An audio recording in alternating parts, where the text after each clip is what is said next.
Hey, what's going on YouTube? It's your boy Jeter, and I'm back with another review. This time I have Hot Toys Avengers Infinity War Thanos MMS 479. Here's the big old box right here. Artwork of Thanos, logo on the side, and got the side that says Thanos and the Infinity Gauntlet on the back. On the back of the box, you have your warnings and notices and credits and whatnot. Inside the same thing. On the top of the box it says Thanos.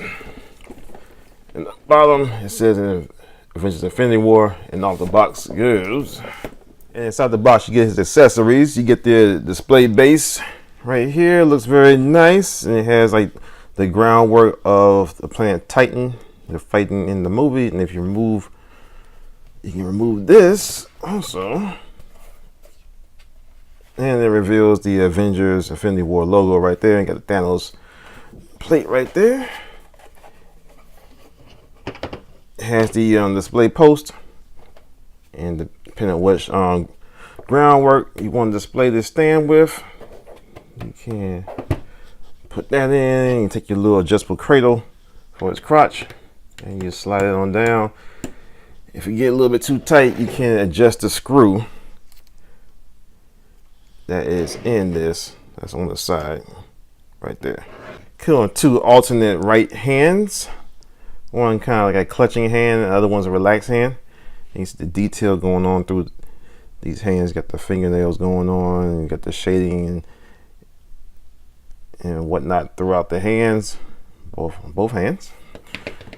You get an alternate face for Thanos. You get the intensified face, or the face he was making when Mantis was on his head trying to subdue his mind. He was fighting, and you come for alternate left arm with the his elbow bent with the Infinity Gauntlet, and this does light up. And what you gotta do is rotate this around, remove this panel, put your batteries in. Comes with batteries. Turn the switch on, and it lights up the stones on the gauntlet. It also comes with a backdrop for your display stand, and I'll show that off a little bit later. It comes with instructions. Also, always remember to read your instructions before you mess with your Hot Toys figure. And it shows you what you can do and what you're not supposed to do, stuff like that, all throughout. So it'll help you prevent from damaging your figure, your most expensive figure. All right, and here's your Thanos figure. You can see he looks very, very much like the model from the movie, Josh Brolin, in all his glory. Nice purple skin, detail through his suit right here. Got some wear going throughout it, a little light wear. See everything going on with this suit. Soft goods pants. Everything's pretty much soft goods on this guy. Boots and whatnot. A little discoloration between the hand and the arm right there, but it's not a big deal. Probably won't notice it so much underneath these lights. Under the natural light, you probably won't notice it at all. And to swap the heads out, all you gotta do is just pop it off the double ball peg and put it on easy peasy. But I'm gonna just leave it on right here. I'm gonna take it off unless I absolutely have to and stuff. But I'm probably just gonna leave them with this head on anyway. And as far as articulation goes, his arm takes up. And the instructions say to just leave it up 70 degrees. So you're not supposed to rotate it up that far. About that much right there. Rotates all the way around 360, the arm does.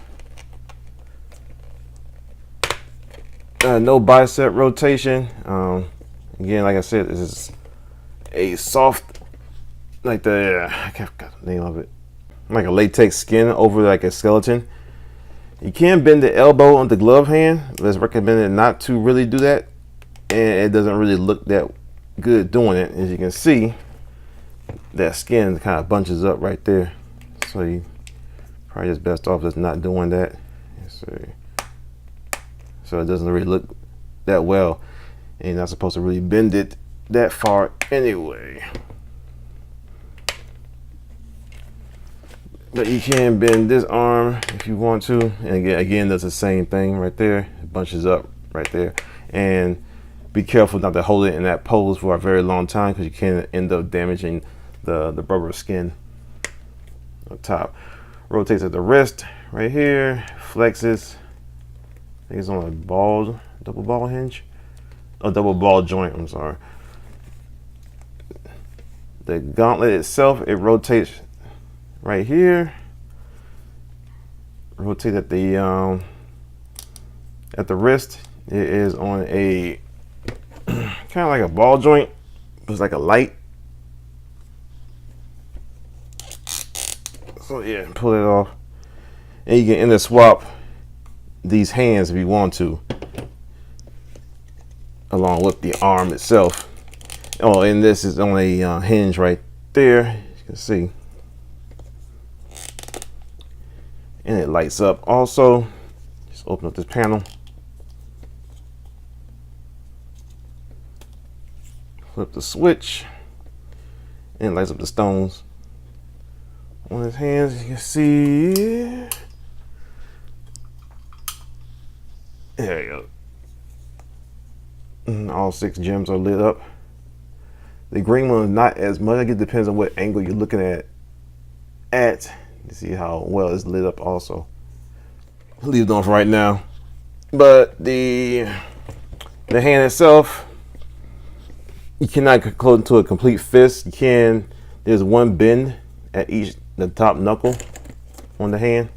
The thumb also has a bend at one knuckle, and it rotates at the thumb, but very limited range of movement on that.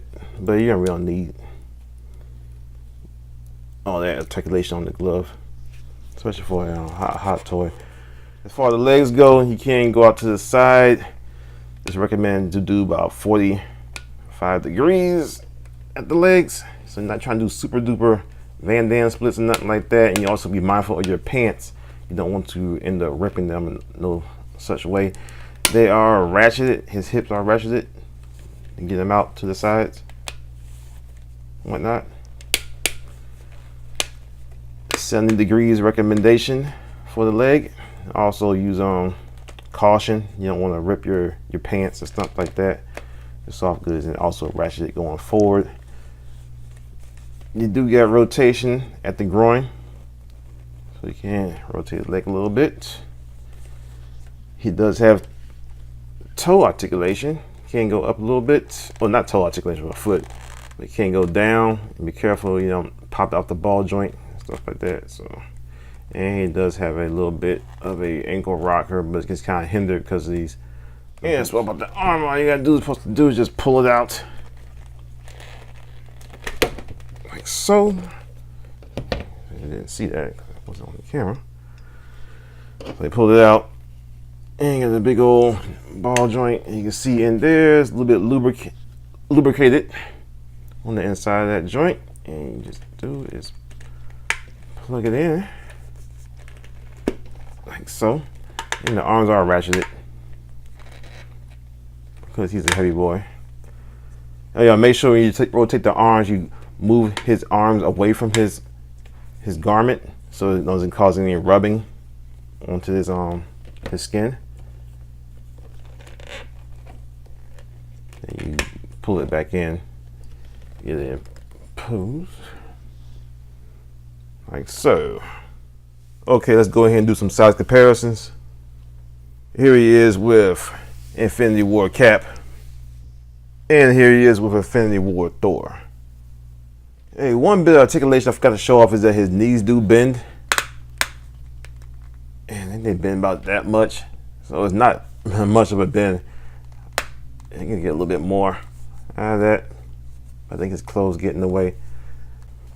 The instructions say you can get him to bend it at about 70 degrees, but it's about far as it feels it's going to bend, and I don't want to force it to end up breaking it, something like that. So yeah, he can't bend his knees and stuff. You can get him in some alright poses. So I went ahead and switched his head out. Get the cradle to help support him up and everything like that. You got the backdrop, and it looks pretty good, I'll say. But yeah, I think it's a great figure. Definitely a must-have for your if you're into the Infinity War, into the MCU period. Man, this is the big bad guy right here. There's like 3 different Thanoses out. One is from the Guardians of the Galaxy, which is before they even got Josh Brolin, I believe, to cast it into the role. They just had some generic face on him on there, and they had the Endgame one that was revealed with the full armor and stuff. And everyone wants the full armor look at Thanos. But that's cool and everything. I'm gonna get that one also. But I don't know if you feel you had one to pick from. I would just go. I mean, it's up to you. It's up to you. I'm getting both, like I said. I really like his character in Infinity War and his journey and stuff like that. Make you kind of understand him from the point of view he was coming from and stuff like that. And you got the figures to go along with it to complement him. This backdrop is really nice. And I wish it was a little bit bigger. I mean, I guess it does it for what you're going to do. You have it displayed on the shelf. It look really nice. Right now on the front of the camera, it doesn't look all that great and everything, but I think on the shelf it looked really, really nice. The base is good. But yeah, it looks very nice. I think there's no neck articulation on this guy. Nah, can't. No neck articulation. He can look up. I don't think I showed that off. Look side to side and stuff like that, and can get a little bit of a head tilt going with that, so it gets a little bit more emotion with him. But he does what you need him to do, and he can pose him to how he will look menacing and intimidate on your shelf. All right, y'all, it's been me, G. Thank y'all for watching. Stay tuned for more reviews, and I'll see you next time. Peace.